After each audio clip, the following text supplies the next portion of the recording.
सालों से लंबित अपनी मांगों को लेकर एम्स के नर्सिंग स्टाफ, कर्मचारी और अफसर अब आर पार की लड़ाई के मूड में हैं। एम्स के लगभग 16,000 कर्मचारी 52 दिन बाद यानी 25 अक्टूबर से एक साथ हड़ताल पर जाने वाले हैं।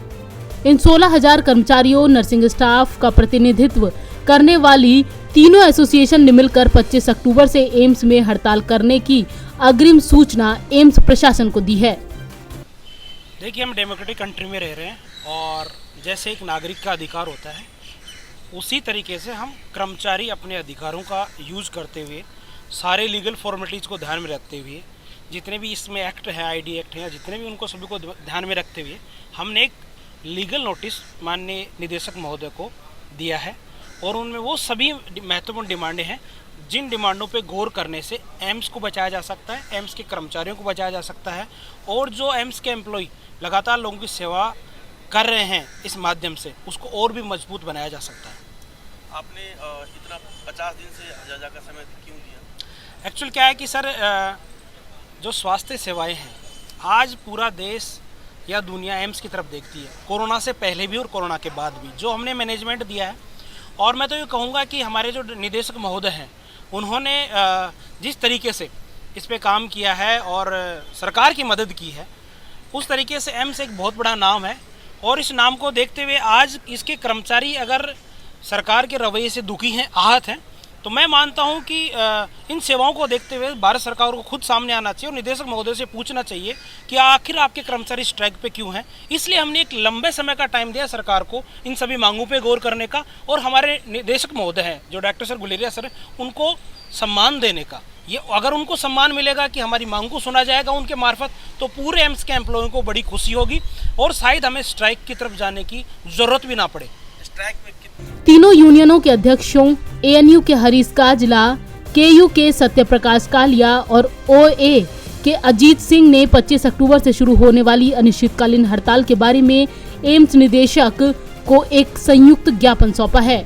संघ अध्यक्षों ने एक संयुक्त बयान में कहा है कि उनकी प्रशासन के साथ कई बैठकें हो चुकी हैं लेकिन मांगे अब भी लंबित हैं। अस्तित्व है और इससे हमारे एम्प्लॉयज़ की बहुत सारी जो समस्याएं हैं वो जुड़ी हुई हैं क्योंकि ये सालों से चला आ रहा है।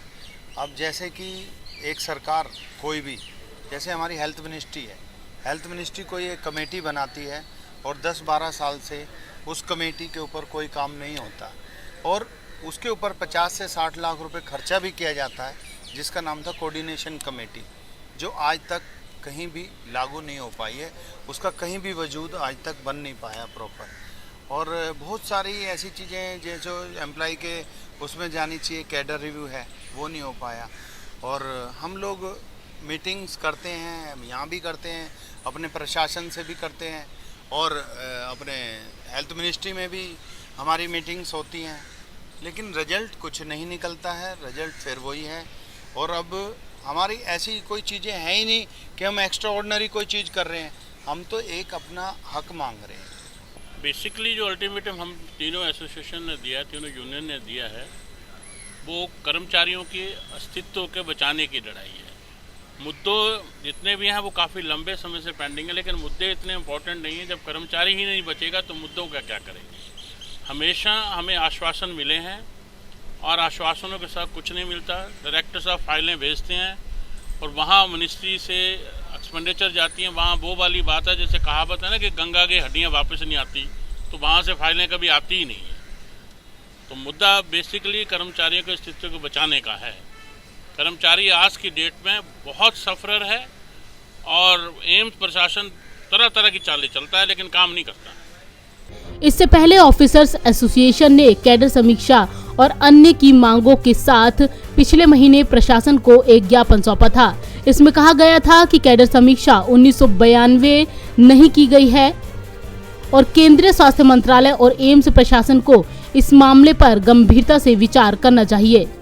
साफ है कि अगर एम्स की इन तीनों एसोसिएशन की मांगे नहीं मानी गईं, तो 25 अक्टूबर से एम्स में भर्ती मरीजों और परिजनों को परेशानियों से दो चार होना पड़ सकता है। दिल्ली से नवीन कुमार के साथ संगीता सिंह की रिपोर्ट, नवोदय टाइम्स।